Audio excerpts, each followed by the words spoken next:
আসসালামু আলাইকুম ওয়া রাহমাতুল্লাহি ওয়া বারাকাতুহু। আলহামদুলিল্লাহ ওয়াসসালাতু ওয়াসসালামু আলা রাসূলিল্লাহ ওয়া আলা আলিহি ওয়া আসহাবিহি ওয়া বারিক ওয়া সাল্লিম।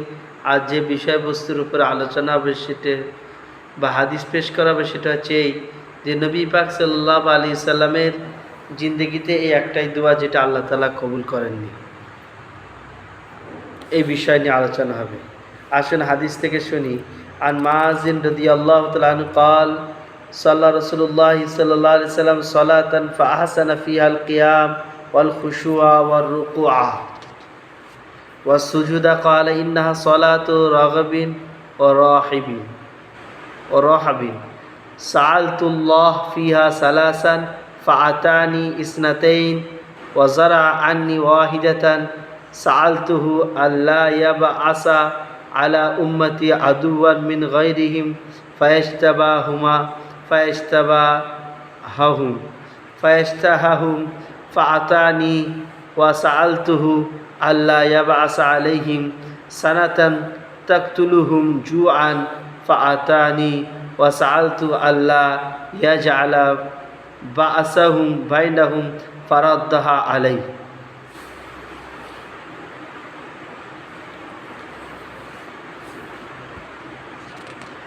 হযরতে মুআয ইবনে জাবাল রাদিয়াল্লাহু তাআলা আনহু বর্ণনা করছেন যে রাসূল পাক সাল্লাল্লাহু আলাইহি ওয়াসাল্লামের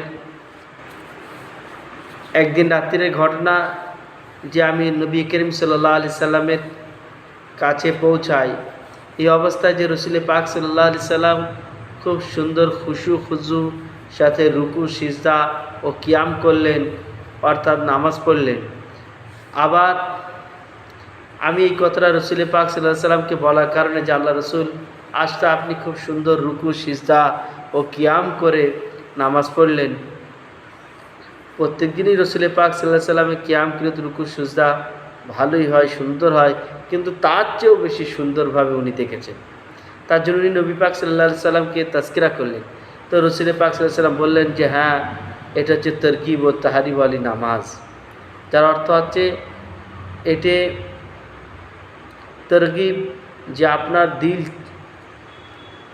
মধ্যে চাহিদা সৃষ্টি হবে এরকম নামাজ, আর তারহিব মানে হচ্ছে আল্লাহ তাআলার ভয়, সেই নামাজ।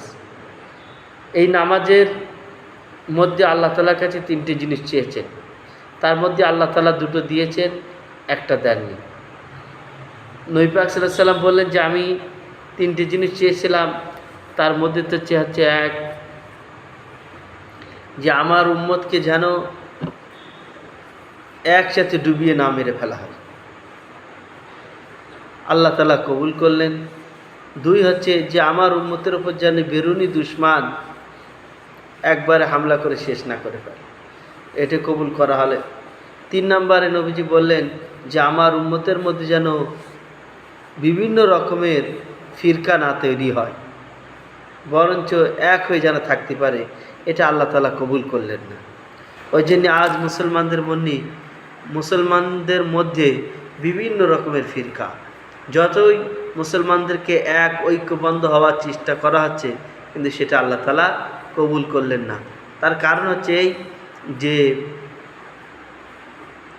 আল্লাহ তাআলা যে পরীক্ষার উদ্দেশ্য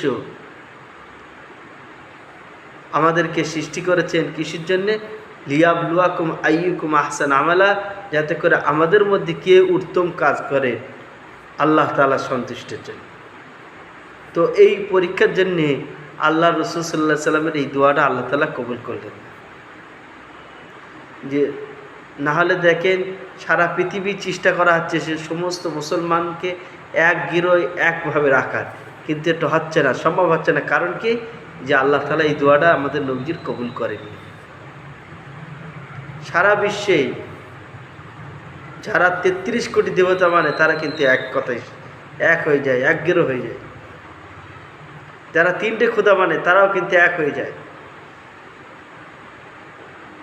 আর বিভিন্ন জাতি তো বিভিন্ন রকমভাবে আছে, কিন্তু দেখেন মুসলমানরা এক খোদার মাননেওয়ালা, এক মালিকের মানে, কিন্তু ওরা এক হতে পারছে না। এদের মধ্যে সবথেকে বেশি গুরু, তার কারণ যে আল্লাহ তাআলার পরীক্ষার উদ্দেশ্য। যে বিভিন্ন গ্রুপ থাকা সত্ত্বেও নিজেরা মেহনত পরিশ্রম করে আল্লাহ তাআলা যে কাজ করলে খুশি হবে সে কাজ করে কিনা, আল্লাহ তাআলা যে কাজ করলে নারাজ হবে সে কাজ ছাড়ে কিনা। আল্লাহ তাআলা আমাকে আপনাকে এই বিশ্বাসে সতর্ক হওয়ার তৌফিক দান করুন, বলেন আমিন।